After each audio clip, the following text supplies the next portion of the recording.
আসসালামু আলাইকুম। গণমাধ্যমের প্রিয় সাংবাদিক ভাই ও বোনেরা, আপনার সবাইকে ধন্যবাদ জানাচ্ছি আমাদের হঠাৎ করে আয়োজিত প্রেস রিলিজের জন্য। ধন্যবাদ জানাচ্ছি মাননীয় প্রধানমন্ত্রীর additional press secretary Atikur Rahman Rumon ভাইকে, এবং বিশেষ ধন্যবাদ রনি ভাই, নাজমুল ভাই, যারা প্রেস টিম থেকে খুব স্বল্প সময়ের ভেতর আজকের আয়োজন করেছেন। আপনারা অবহিত রয়েছেন যে আজ সকালে মাননীয় প্রধানমন্ত্রী জনাব তারেক রহমানের সাথে দেখা করতে এখানে এসেছিলেন যুক্তরাষ্ট্রের স্পেশাল এনভয় মিস্টার সার্জিও গোর, এবং ওনার সাথে ছিলেন বাংলাদেশের যুক্তরাষ্ট্রের অ্যাম্বাসেডর এবং মার্কিন দূতাবাসের শীর্ষস্থানীয় কর্মকর্তাবৃন্দ। বাংলাদেশ সরকারের পক্ষ থেকে মাননীয় প্রধানমন্ত্রীর সাথে ছিলেন মাননীয় পররাষ্ট্রমন্ত্রী, পররাষ্ট্র প্রতিমন্ত্রী, পররাষ্ট্র উপদেষ্টা, আইসিটি উপদেষ্টা, আমি নিজে ছিলাম, এবং ছিলেন মার্কিন যুক্তরাষ্ট্রের বাংলাদেশের অ্যাম্বাসেডর। অত্যন্ত সৌহার্দ্যপূর্ণ এই আলোচনায় আমরা দেখেছি যে মার্কিন যুক্তরাষ্ট্রের পক্ষ থেকে বাংলাদেশের নির্বাচিত মাননীয় প্রধানমন্ত্রীর নেতৃত্বের উপর দৃঢ় আত্মবিশ্বাসের কথা বলা হয়েছে, এবং মার্কিন যুক্তরাষ্ট্রের পক্ষ থেকে বলা হয়েছে যে মাননীয় প্রধানমন্ত্রীর নেতৃত্বে বাংলাদেশে স্থিতিশীলতা ফেরত এসেছে, একটা সুন্দর গণতান্ত্রিক অগ্রযাত্রা বহমান রয়েছে, এবং মাননীয় প্রধানমন্ত্রী গত প্রায় 5 মাস ধরে রাষ্ট্র পরিচালনায় যে পলিসিগুলো অ্যাডপ্ট করেছেন সেটিকে সাধুবাদ জানানো হয়েছে, এবং বাংলাদেশের অগ্রযাত্রায় বাংলাদেশের সাথে মার্কিন যুক্তরাষ্ট্রের যে সুসম্পর্ক রয়েছে বহুমাত্রিক এবং বহুপাক্ষিক, সেই সম্পর্কটাকে একটা ডিপ অ্যান্ড ইকোনমিক টাইজের মাধ্যমে কিভাবে সামনের দিকে এগিয়ে নিয়ে যাওয়া যায় সেগুলো নিয়ে আলোচনা হয়েছে। আমাদের লক্ষ্য, মার্কিন যুক্তরাষ্ট্র ইতিমধ্যে বলেছে যে এই পার্টনারশিপের সম্পর্কতে কিভাবে বাংলাদেশে বিনিয়োগ বাড়ানো যায়, বাণিজ্য বাড়ানো যায়, বাংলাদেশে কর্মসংস্থান সৃষ্টিতে মার্কিন কোম্পানিগুলো কীভাবে ভূমিকা রাখে, এবং বাংলাদেশ সরকারের দিক থেকে কীভাবে পলিসি সাপোর্ট প্রোভাইড করা যায়, এগুলো নিয়ে আলোচনা হয়েছে। এক্সপোর্ট এবং ইম্পোর্ট কীভাবে বৃদ্ধি করা যায় সেগুলো নিয়ে যেমন বিস্তারিত আলোচনা হয়েছে। একই সাথে সামনের দিনগুলোতে মার্কিন ইনভেস্টমেন্ট যেন বাড়ে, তার একটি ফার্স্ট স্টেপ হিসেবে আগামী সপ্তাহের শেষ নাগাদ যুক্তরাষ্ট্রের শীর্ষস্থানীয় প্রায় 25টি শিল্প এবং ব্যবসা প্রতিষ্ঠান থেকে শীর্ষস্থানীয় প্রায় 45 জন ব্যবসায়িক নেতৃবৃন্দ বা প্রথম সারির কর্মকর্তাবৃন্দ বাংলাদেশে আসবেন। বাংলাদেশের বিভিন্ন মন্ত্রণালয়ে যারা দায়িত্বপ্রাপ্ত রয়েছেন এবং বিভিন্ন দপ্তরে যারা গুরুত্বপূর্ণ অবস্থানে রয়েছেন, ওনাদের সাথে তারা ধারাবাহিকভাবে বৈঠক করবেন। মাননীয় প্রধানমন্ত্রীর সাথেও ওনাদের একটি বৈঠক অনুষ্ঠিত হবে। সুতরাং আগামী সপ্তাহের শেষ নাগাদ যুক্তরাষ্ট্রের প্রথম সারির 25টি কোম্পানি থেকে প্রায় 45 জন শীর্ষ কর্মকর্তা আসবেন, এবং মাননীয় প্রধানমন্ত্রীর উপর এবং ওনার নেতৃত্বের উপর যে আস্থা আজকে আমরা সারা বিশ্বব্যাপী দেখছি, তার একটা প্রতিফলন হিসেবে যুক্তরাষ্ট্রের স্টেট ডিপার্টমেন্ট যে ট্রাভেল অ্যাডভাইজারি করে, যেখানে বিভিন্ন দেশে ট্রাভেলিংয়ের ক্ষেত্রে ওনাদের যে লক্ষ্যমাত্রা থাকে সেটা প্রতিফলিত হয়, সেখানে কিন্তু লেভেল 3 থেকে লেভেল 2-তে উন্নীত করা হয়েছে। অর্থাৎ বাংলাদেশের বর্তমান যে অবস্থান রয়েছে সেখানে মার্কিন যুক্তরাষ্ট্রের বিনিয়োগকারী এবং সবার জন্য এটি উন্মুক্ত, এবং সবাই যেন এখানে আসেন এবং এ দেশ গণতান্ত্রিক পথযাত্রায় কীভাবে বিভিন্ন ধরনের ইকোনমিক অপরচুনিটি তৈরি করতে পারছে সবার জন্য, সেটি এক্সপ্লোর করে, সেটা আমাদের মূল লক্ষ্য।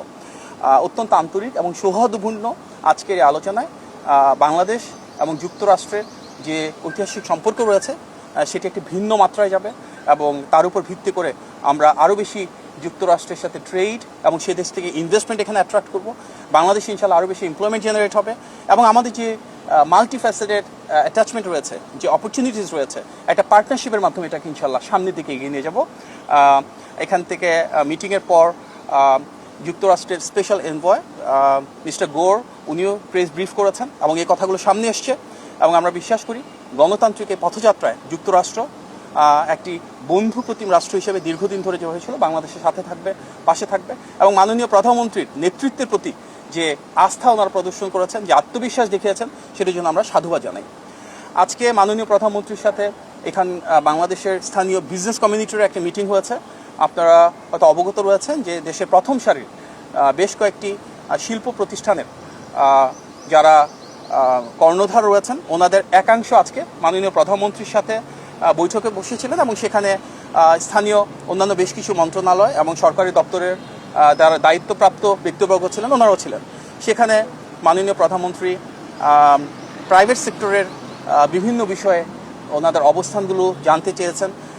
আমাদের দীর্ঘ ফ্যাসিবাদের কারণে রাষ্ট্র ব্যবস্থায় অনেক ধরনের সমস্যা রয়েছে, আমাদের ট্রেড, ইন্ডাস্ট্রি এবং ইনভেস্টমেন্টের ক্ষেত্রেও কিছু জটিলতা রয়েছে। গত 5 মাস ধরে আমাদের নির্বাচনী ইশতেহারের আলোকে নির্বাচিত বিএনপি সরকার সেগুলো অনেকটাই কাটিয়ে ওঠার চেষ্টা করছে, যার কারণে প্রাইভেট সেক্টর থেকে মাননীয় প্রধানমন্ত্রীকে ধন্যবাদ জানানো হয়েছে, এবং ওনাদের যে সমস্যাগুলো রয়েছে সেগুলো তিনি ডিটেলসে শুনেছেন, উপলব্ধি করেছেন এবং সামনের দিনগুলোতে কীভাবে সমাধান করা যাবে সেগুলো নিয়ে আলোচনা হয়েছে। বিশেষভাবে আমাদের বিদ্যুৎ এবং গ্যাসের যে ঘাটতি রয়েছে, কিভাবে আমরা এনার্জি সেক্টরে যে লং টার্ম ধরে চলে আসা সমস্যা সেটা সমাধান করব, কিভাবে আমাদের এনার্জি সিকিউরিটিটাকে আরেকটু এনহ্যান্স করব, বাংলাদেশে দেশি এবং বিদেশি বিনিয়োগ বাড়ানোর জন্য আমাদের এনবিআর বা ট্যাক্সের কী ধরনের রিফর্ম করার প্রয়োজন রয়েছে, কিভাবে আমাদের পলিসি সাপোর্টটা এমন হবে যেখানে প্রাইভেট সেক্টর লেড একটা গ্রোথ আমরা ইনশিওর করতে পারি, সেগুলো নিয়ে আলোচনা হয়েছে।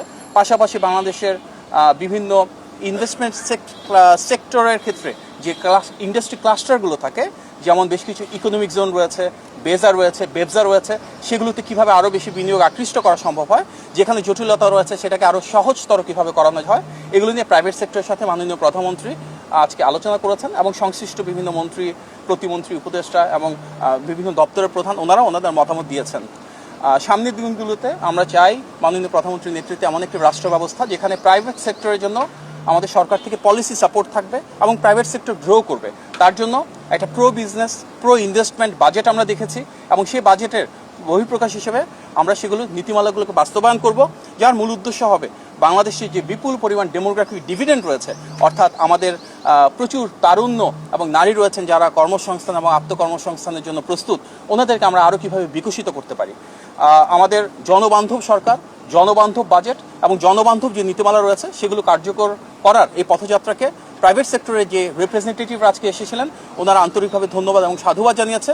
এবং আমরা বিশ্বাস করি মাননীয় প্রধানমন্ত্রী সবসময় যেটা বলেন, করব কাজ গর্ব দেশ, সবার আগে বাংলাদেশ, সেই নীতিকে ধারণ করে বাংলাদেশের স্বার্থকে প্রাধান্য দিয়ে বাংলাদেশের মানুষের কিভাবে কল্যাণ হয়, জনগণকে কিভাবে আমরা আরও বেশি ক্ষমতায়িত করতে পারি, তার জন্যই আজকের আলোচনা। আপনাদের সবাইকে অনেক ধন্যবাদ জানাচ্ছি এবং আজকে অনেকটা হঠাৎ করে উপস্থিত হলেন, সেই জন্য আবারও রুমন ভাই, রনি ভাই, নাজমুল ভাই সহ প্রেস টিমে যারা রয়েছেন আপনাদের সবাইকে কৃতজ্ঞতা। যেমন প্রায় অনেকগুলো বিষয় নিয়ে আলোচনা হয়েছে, পরবর্তীতে সংশ্লিষ্ট দপ্তর থেকে বিস্তারিত জানানো হবে। যেমন প্রাইভেট সেক্টর থেকে একটা বলেছে যে আমাদের যে পোর্টরা রয়েছে, একটা এক্সাম্পল হিসেবে বলি চিটাগাং পোর্ট কিংবা ঢাকা এয়ারপোর্টে সেখানে যে কমার্শিয়াল অ্যাক্টিভিটিসগুলো রয়েছে, আমদানি রপ্তানির জন্য 24/7 সার্ভিস করা যায় কিনা। মাননীয় প্রধানমন্ত্রী তাৎক্ষণিকভাবে নির্দেশনা দিয়েছেন এবং সরকারের সকল দপ্তর মিলে নিশ্চিত করবে সামনের দিনগুলোতে যে বাংলাদেশের প্রতিটি পোর্ট যেন 24 ঘন্টা সার্ভিস প্রোভাইড করতে পারে, ইম্পোর্ট এক্সপোর্টকে আরও কীভাবে ফাস্টেনার করা যায়, আরও কীভাবে এক্সপেডিয়েট করা যায়। এরকম বেশ কিছু সেক্টরে বেশ কিছু পলিসির ক্ষেত্রে প্রস্তাবনা এসেছে। মাননীয় প্রধানমন্ত্রী তাৎক্ষণিকভাবে আলাপ আলোচনার ভিত্তিতে কিছু সিদ্ধান্ত দিয়েছেন।